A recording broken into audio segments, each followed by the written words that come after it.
बारिश में क्यों खड़े हो? मेरे पास रहने के लिए घर नहीं है। क्यों? क्या हुआ? कहाँ से आए हो तुम? और इधर क्यों खड़े हो? मैं यहाँ से बहुत दूर खुशहाल जंगल से आया हूँ।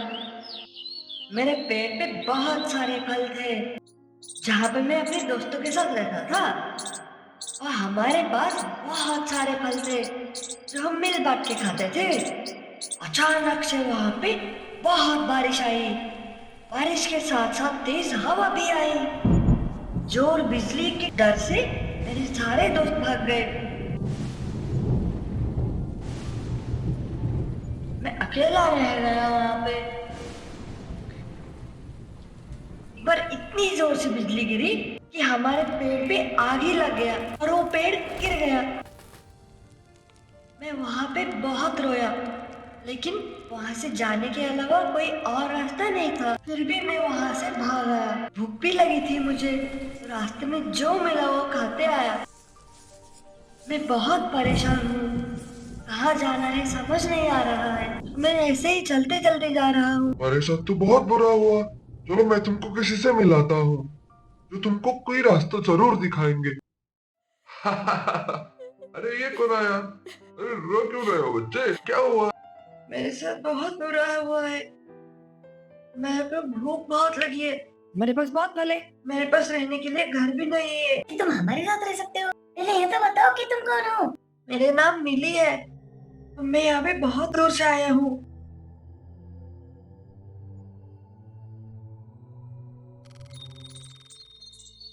मेरे जंगल में तेज बारिश की वजह से बिजली कड़की और मेरे दोस्त भाग गए, और बिजली गिरने से आग लग गई और मेरा घर भी गिर गया। मेरे पास खाने के लिए भी कुछ नहीं है और रहने के लिए भी जगह नहीं है। मैंने किसी के साथ कभी बुरा नहीं किया था। अरे तुम्हारे साथ तो बहुत बुरा हुआ बच्चा। अभी तुम हमारे साथ रहो। बदलाव से डरो नहीं, तो अपनाओ। चलो मैं तुमको एक कहानी सुनाता हूँ। जब वृंदा ने विष्णु को श्राप दिया था तो तुलसी का जन्म हुआ था।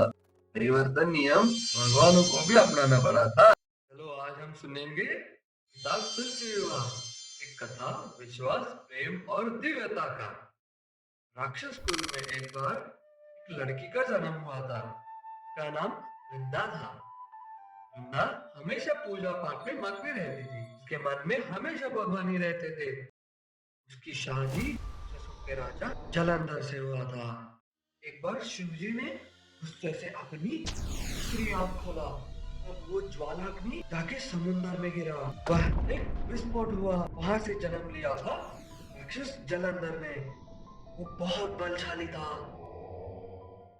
जल यानी पानी। पानी से जन्मा हुआ जलंधर पानी पे राज करता था। उसके खौफ से सब जीव जंतु डरे हुए थे। भगवानों ने जो सारा अमृत पी लिया था, बात से कि आंखें गुस्से से लाल रहती थी। वो हमेशा बदला लेना चाहता था। अपनी ताकत से समंदर की संपत्ति पे राज करने लगा और सारी संपत्ति वश में कर ली। एक बार जलंधर स्वर्गलोक में पहुंचकर वहां पे हल्ला मचा दिया। इंद्रदेव और जलंधर बहुत लड़े। आखिर में इंद्रदेव हार मान गए। ताकत की वृद्धि के लिए जलंधर ने घोर तपस्या भी की। ब्रह्मदेव को प्रसन्न करके जलंधर ने बहुत सिद्धि भी प्राप्त की। जलंधर बहुत शक्तिशाली हो गया था। वृंदा के पतिव्रता बल से उसकी शक्ति 100 गुना बढ़ गई थी। जब से उसकी शादी हुई थी, वृंदा का प्रेम जलंधर का कवच बन गया था। जलंधर की सेना तीनों लोगों पर छा गई थी। देव सेनाएं भी कमजोर पड़ गई थी। पृथ्वी पर अंधकार छा गया था। धरती जलंधर के अहंकार में ढलने लगी थी। देव और देवियों ने हार मान लिया था। जलंधर ने गुस्से से कहा, हे महादेव, अगर शक्ति है आकर मुझसे लड़ो।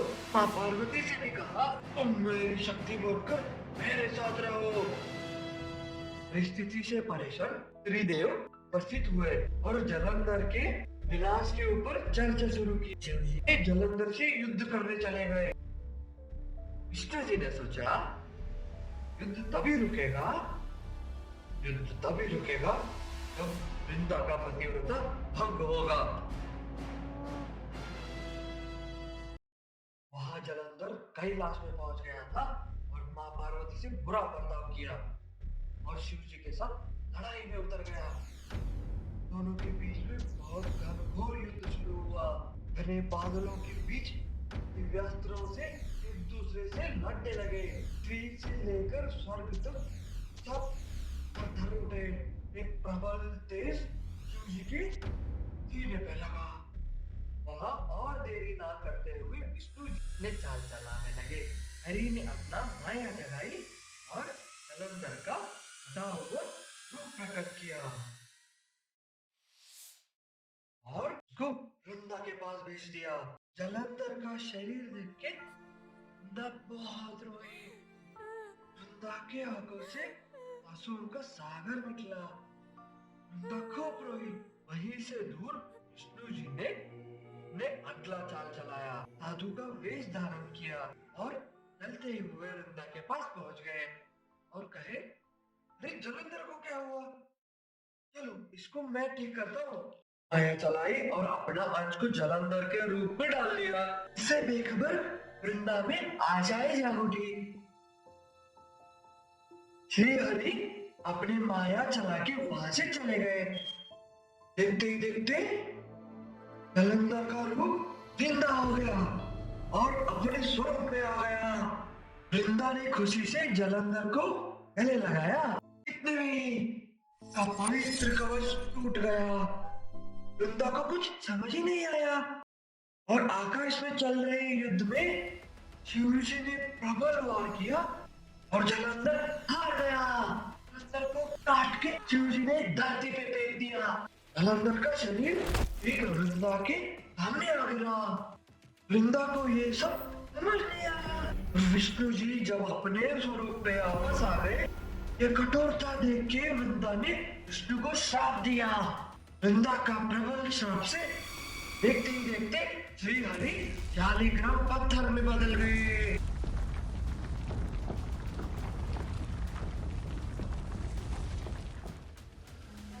लोकपालक श्री हरि को पत्थर में बने हुए देखे देवलोक घबरा गया और मां लक्ष्मी वृंदा के पास पहुंच गई।